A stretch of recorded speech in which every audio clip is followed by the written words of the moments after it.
Alors, le Tanya. Alors, Shavua Tov à tous et toutes. Étude du jour. Oh non, Shavua Tov, non. Bientôt. Bon, oui.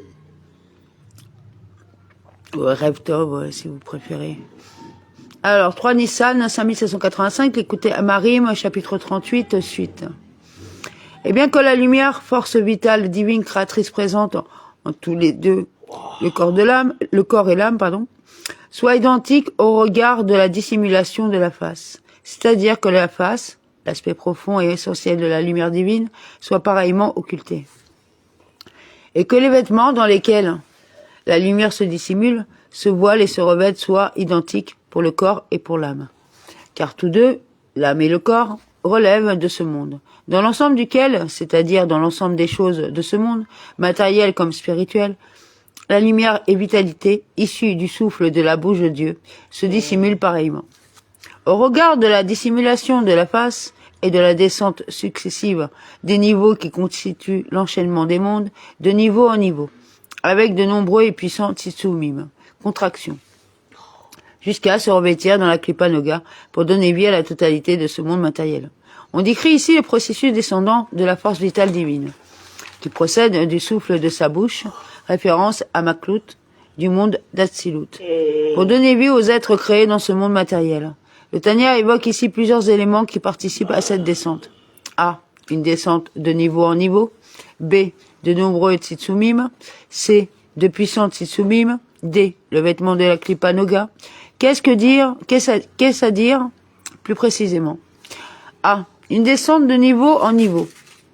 Pour parvenir à Asya, la force vitale divine qui procède du monde d'Atsilut doit traverser la chaîne descendante des mondes spirituels de Briya, Yetzira et Atsia, ainsi que les nombreux niveaux qui composent chacun d'entre eux. B. De nombreux tsitsumim, la lumière divine connaît au cours de sa descente de nombreuses contractions qui diminuent son intensité.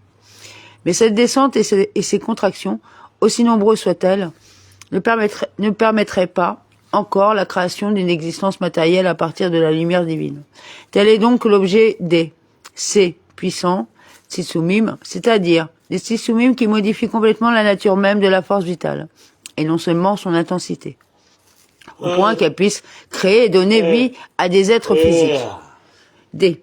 Enfin, la force vitale s'habille dans la Klipa Noga, voile qui ne permet pas d'entrevoir l'origine divine de la force vitale. La dimension divine étant occultée, les objets qui composent ce monde peuvent être mis au service de la sainteté, du misva, comme au service de son contraire.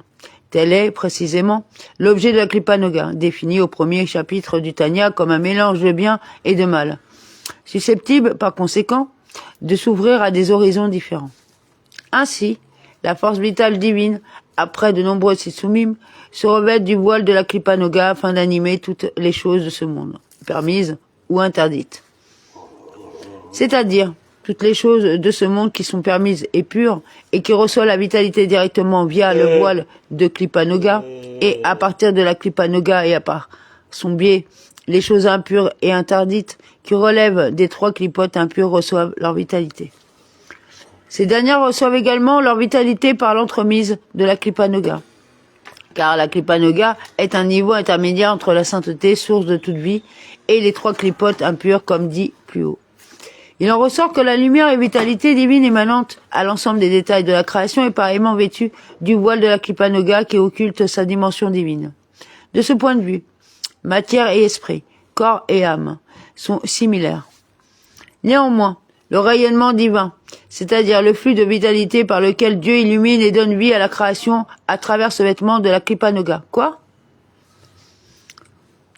n'est pas la même pour tous, en termes de contraction et diffusion. Autrement dit, les divisions du monde sensible reflètent l'expression de la lumière divine qui les anime, restreintes à l'intérieur de certains objets. Elles bénéficient, dans d'autres, d'une plus large expression. La différence entre dissimulation, Esther, OST, et contraction de tsitsum de la force vitale divine peut être illustrée de la façon suivante. Prenons l'exemple d'un épais rideau de fenêtre qui fait écran devant la fenêtre du soleil. La lumière qui pénètre la pièce à travers le rideau n'est plus de même nature que la lumière originelle. Elle peut être simplement décrite comme un produit dérivé de cette dernière.